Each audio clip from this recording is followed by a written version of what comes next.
If you want to go back by swiping from the side of your Samsung phone, so in this video I will show you how to enable this feature.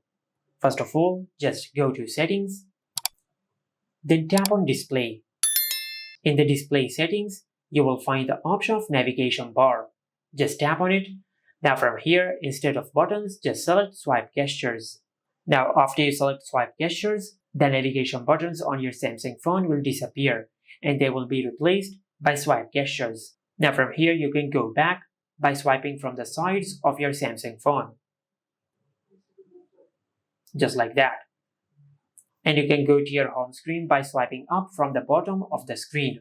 And you can go to the recent apps section by simply swiping up and hold your finger, just like that. And this is how you can go back by swiping from the side on any Samsung phone.